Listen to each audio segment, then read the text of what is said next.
Listen to the conversation between the woman and the man and answer the questions. First, you have some time to look at questions 1 to 6.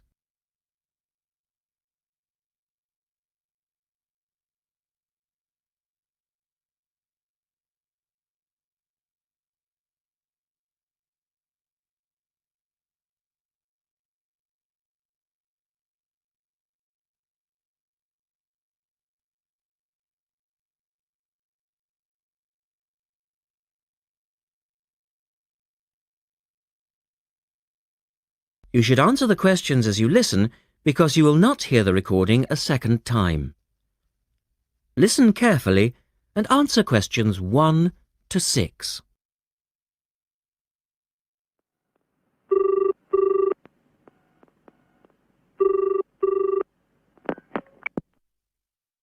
Thank you for calling Millennium Office Supplies. If you would like to place an order, please press 1. Your call has been placed in a queue. A customer service operator will be with you shortly.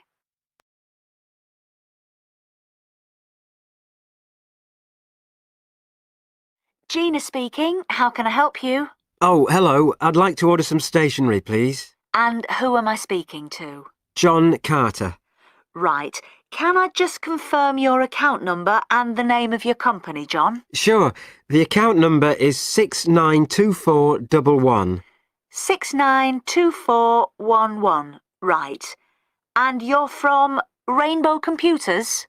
No, the company is Rainbow Communications. Oh, OK. I'll just fix that on the system. Communications. And what would you like to order, John?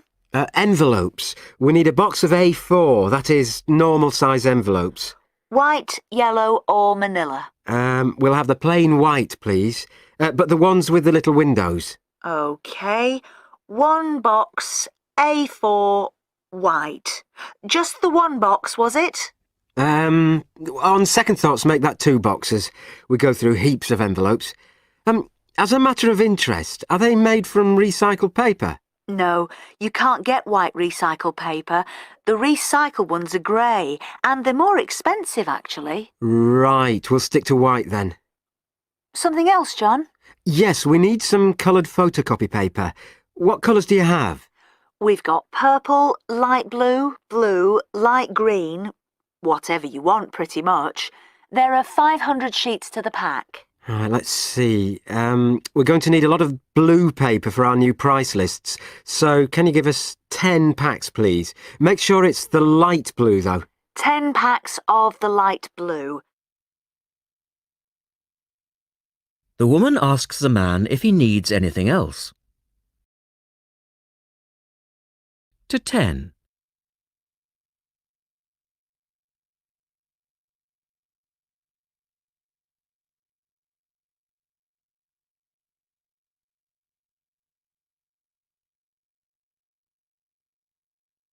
Now listen to their conversation.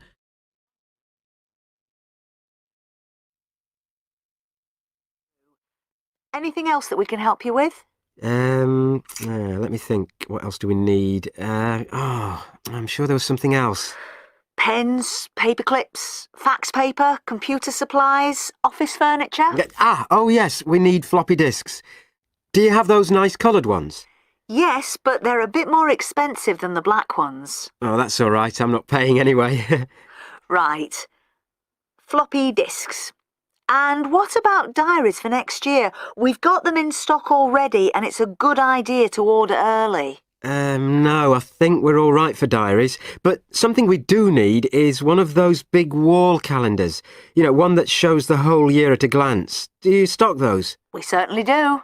OK, can you include a wall calendar then, with the other stuff? Just make sure it's got the whole year on the one side. Sure. And do you have a copy of our new catalogue? No, I don't, but could you send one? Yes, I'll pop one in with the order. You'll find it a lot easier to remember what you need if you have our catalogue in front of you next time. Yes, good idea. And when can you deliver this? Should be with you tomorrow morning. Can you make sure that it's not after 11:30 a.m? because I have to go out at 12. There's only myself here on Fridays. Fine. I'll make a note on the delivery docket that they should deliver before 11:30. Thanks very much. Thanks.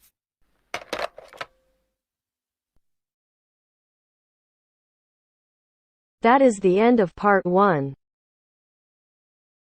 You now have half a minute to check your answers.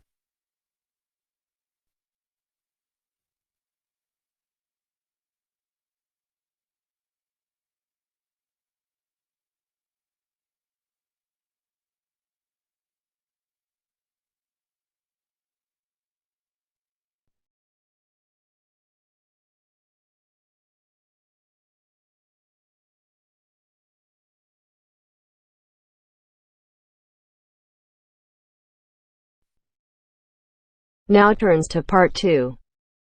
Part 2. You will hear a recorded message giving information about an area where tourists can visit to taste local food. First, you will have some time to look at questions 11 to 13.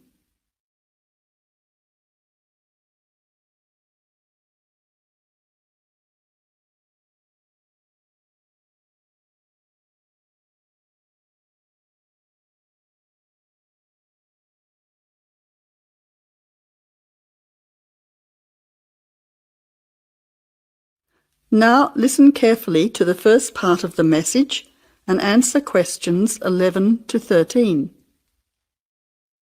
Welcome to the tourist information line for the Valley Food Trail. Here you will find many local food products for you to sample and buy. It is possible for you to spend as much or as little time as you want, but I suggest that you allow a full day for touring this area. Of course, there are many half-day tours available for those of you short on time.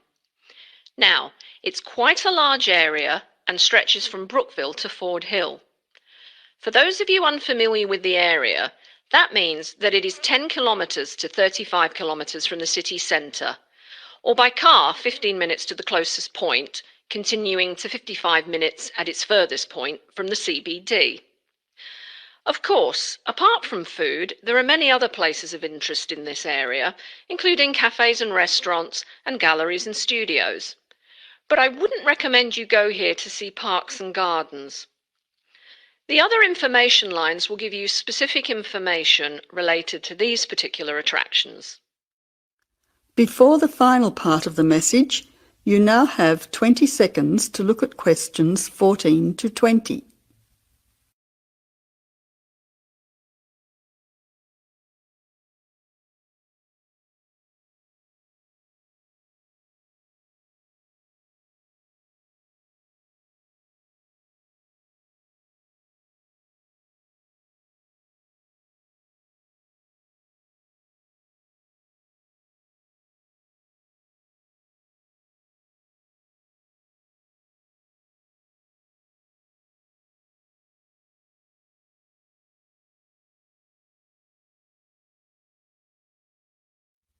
Now answer questions 14 to 20. But let's go back to food. If we begin in Brookville and head north towards Upper Valley in a clockwise direction, passing West Valley on West Road, we cross over Coast Road to come to our first place of interest, Magic Coffee. This is not to be confused with the Coffee House, situated opposite on the other side of the valley on the railway line. Magic Coffee is next to the Chocolate Company, which is on the corner. Just past the ice cream shop on the corner of John Street is the Fresh Produce shop. A little further north, we have reached Ford Hill, where we can start our drive southwards along Great Northern Highway following the railway line. First, we come to the organic market near the corner of Memorial Avenue, and then to Olive Farm opposite Olive Road. Just before we come to the next street crossing, we see the Honey Pot, which is practically opposite the coffee house. There is another chocolate company which sells nougat as well, just nearby. Following the railway line along Great Northern Highway, we return back to Brookville. Now, as I have said previously, if you only have a few hours to spare, there are several places that you shouldn't miss. The two chocolate places make equally nice chocolate, but the factory has the added bonus of nougat, unlike the company. Of course, everyone loves ice cream, especially unusual flavours such as coffee and nougat, so the ice creamery is definitely worth a visit. And while the coffee house sells expertly made hot drinks, including hot chocolate, I think your time would be better spent sampling the many products on offer at the organic market. Well, I hope you enjoy your time visiting the Valley Food Trail and enjoy all the wonderful local foods on offer.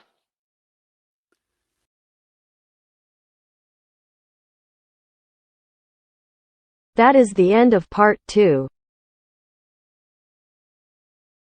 You now have half a minute to check your answers.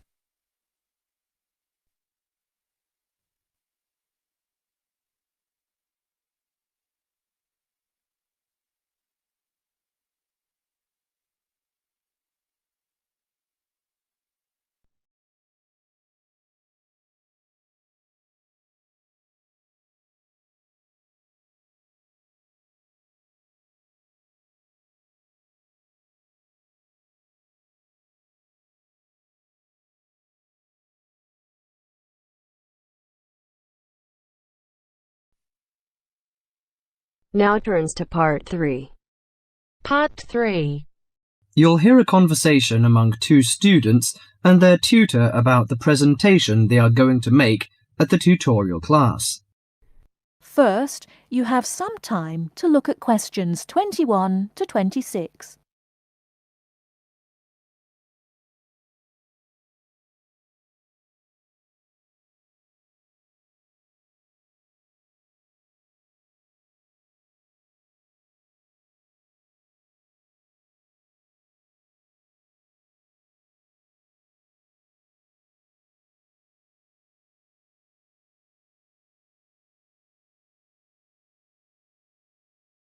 Now listen carefully and answer questions 21 to 26. Right, Jason and Karen. How are your presentations for the next tutorial class? I feel a bit nervous. I haven't done that before. Although many of my classmates in the same tutorial group have finished theirs. But I think them a little uninteresting because they just read out their notes. I hope mine will be more attractive It seems you have a higher demand for yourself. As for me, I have no sense of uneasiness because I made one last semester, but I feel no sense of satisfaction about it. It lacked strong arguments, I think. How much did you get for the last presentation, Jason? 83% actually, but my goal for the next one is over 87%. It's pretty good. What is your topic for this one? Strategies for reading. I feel my biggest problem is in the reading speed, rather than vocabulary, which is most students' problem, though. I am slow, especially in reading articles on my major courses. They are complex and dull. Have you found any effective methods? Well, I am not quite sure. I suppose to skim the books or articles is a good approach. Yes, by skimming the book first, you get the choicest parts. It saves a lot of time. You don't have to read every word of the passage, but you have to learn to read certain parts intensively. Yes, I include that in my presentation. There is one thing I'm not clear yet. Why don't we make presentations more related to our major? Once you learn to write clearly, read analytically, and listen to lectures effectively, you'll begin professional tutorials. That means you should start from the basics.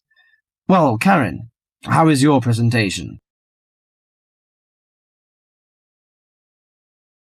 Before you hear the rest of the talk, you have some time to look at questions 27 to 30.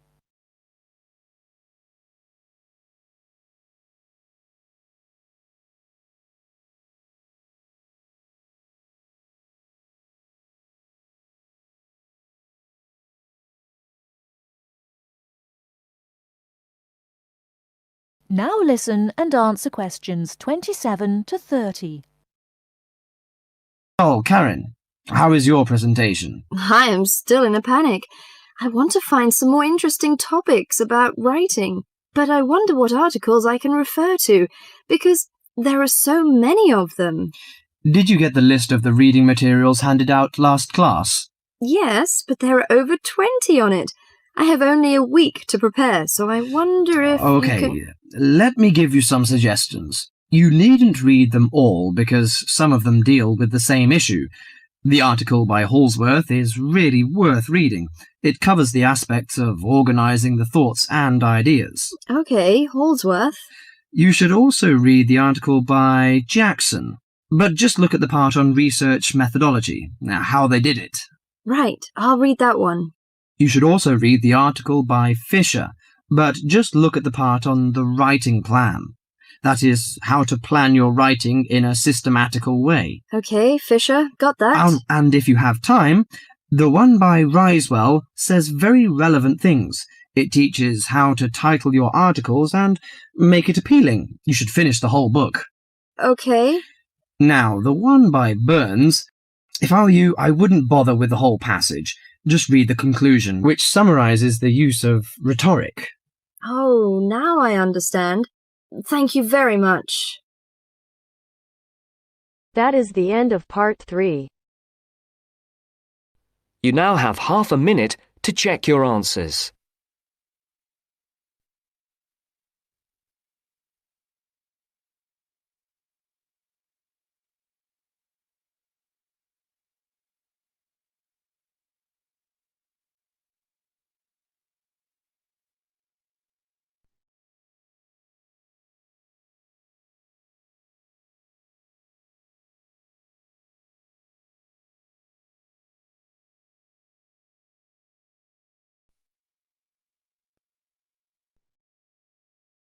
Now turns to part 4.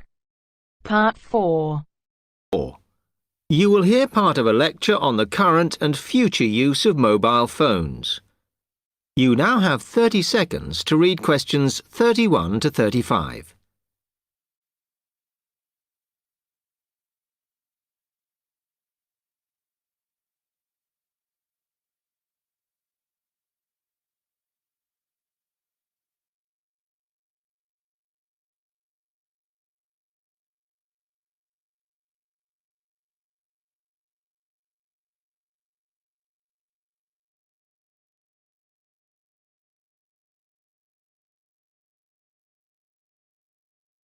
Okay, now today we're looking at changes in communication, and specifically changes that have just happened or are likely to happen in the next few years.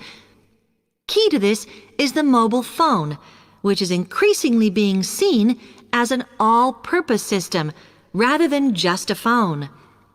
If you only use your phone for texting and making calls now, you will be amazed at how you'll be using it in the future.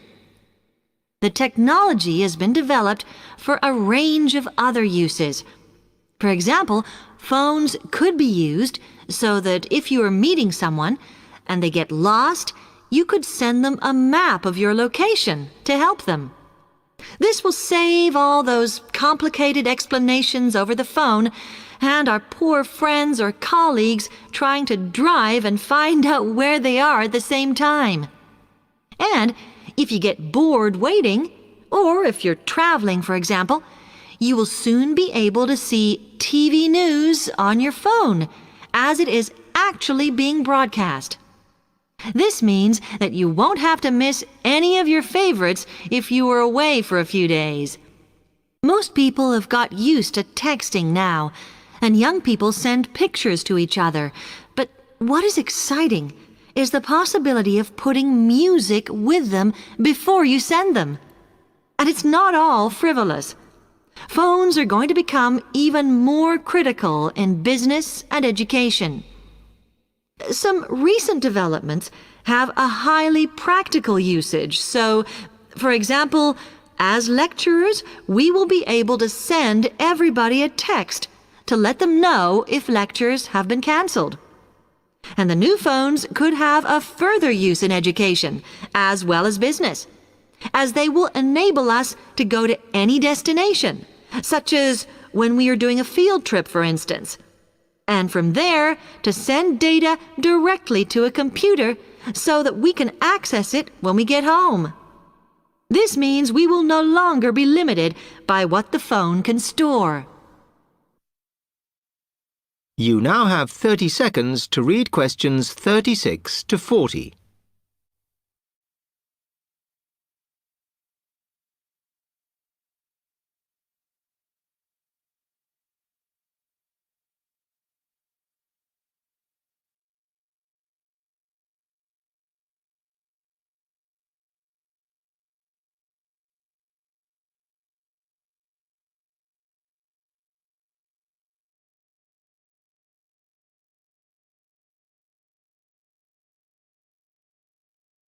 And it's interesting to look at the different ways that men and women use phones now, as that does affect how the technology will develop.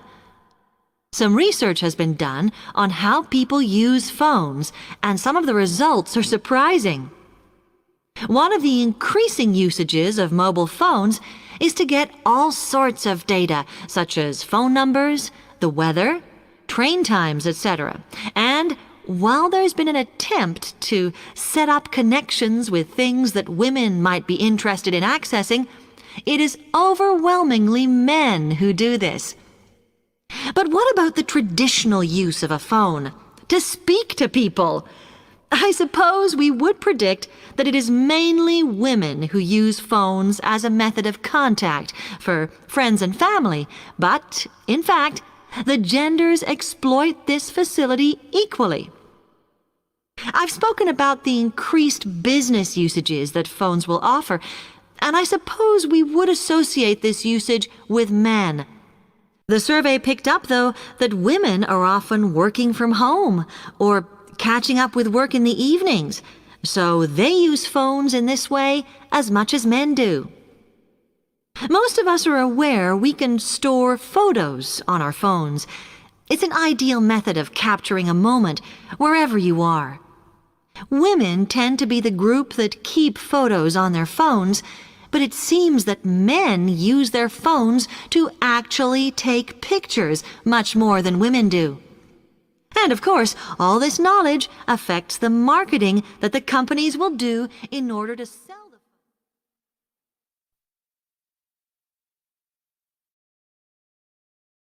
That is the end of part 4.